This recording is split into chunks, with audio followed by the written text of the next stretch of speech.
It is likely that when someone mentions the name of Cinderella, the first association we make is that legendary crystal shoe. However, we must quickly say that that shoe never existed. Let's briefly review the story. It is estimated that there are around 500 versions of Cinderella. The best known are, of course, Cinderella or the Little Glass Shoe, Cendrillon, ou La Petite Pantoufle by Charles Perrault, Cenerentola, Italian version of the legend, and Aschenputtel, compiled by the Grimm brothers.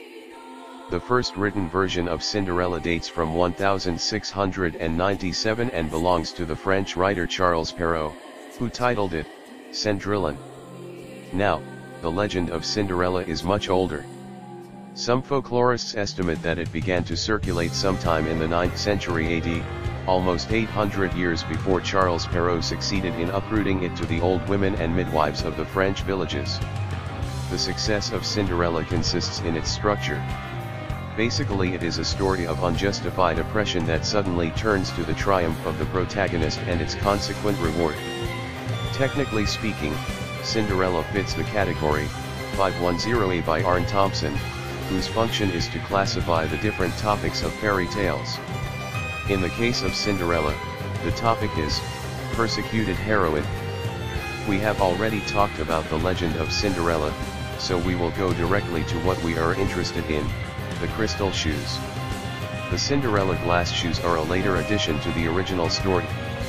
Depending on the version, in antiquity there was talk of a magic ring, and in some cases a pair of magical shoes of gold, silver, but never of glass.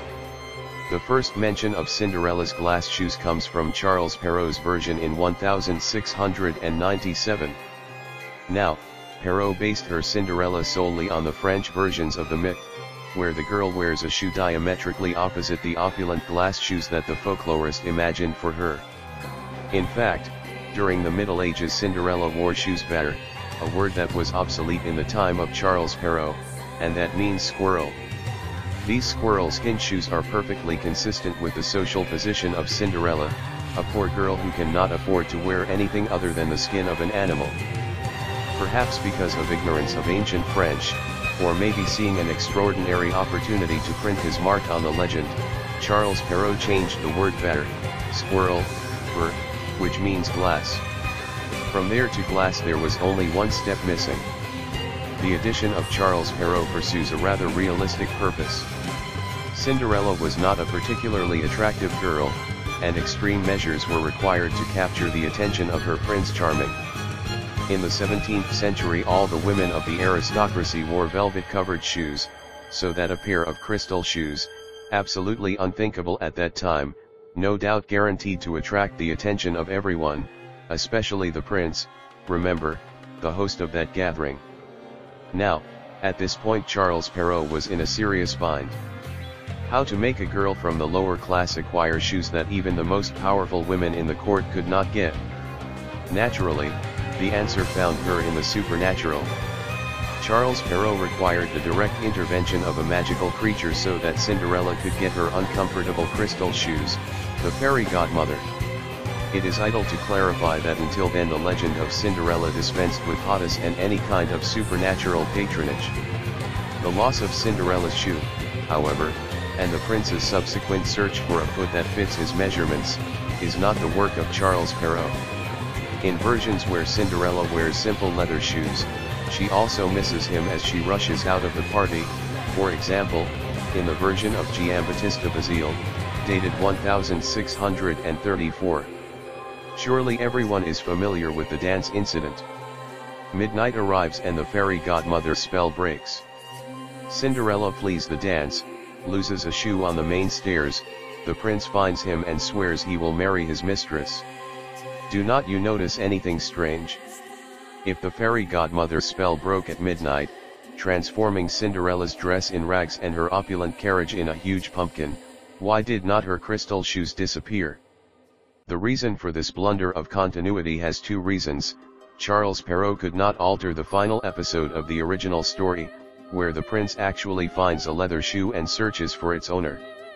The second reason is that he was simply delighted with his addition of the crystal shoe, and in no way was he going to resign it, even if its continuity in the story lacked all logic and irremediably altered the moralizing effect of the legend, which we can summarize from the following mode: true beauty dispenses with gadgets. After this episode, Charles Perrault continued to force the story. Was there no other woman in the kingdom with the same foot size as Cinderella? Undoubtedly yes, although Perrault does not consider it as a relevant fact. The small feet of Cinderella are a symptom of beauty, but also of the suffering and condemnation that same beauty weighed on its owners. In the Middle Ages it was common for young girls to be bandaged tightly on their feet during the growth stage, a torturous therapy that sought to make them more pleasing to the male eyes. In this sense, the small feet of Cinderella suggest implicitly that she was a beautiful woman of noble caste. Sigmund Freud was keenly interested in the story of Cinderella, as well as many of his acolytes, especially in the detail of the mutilated feet of the stepsisters. When the news that the prince is looking for the owner of the lost shoe, Cinderella is locked up by her stepsisters, who mutilate their feet in the original version, tearing off their phalanges, to fit the small size of the glass shoe. Psychologically speaking, the shoe, originally of skin, symbolizes the female genitalia while the foot represents the virile member. In this sense, the story of Cinderella symbolizes the search for sexual satisfaction of women from a clearly feminine perspective. There is only one foot marked for that shoe. The mutilated and bloodied feet of the stepsisters represent the feminine period, and also the primordial taboo that alarms the poor prince, who upon learning of the trick punishes them fiercely, perhaps horrified to discover that he was about to put the shoe on, that is to say, maintain relationships with a woman during her period.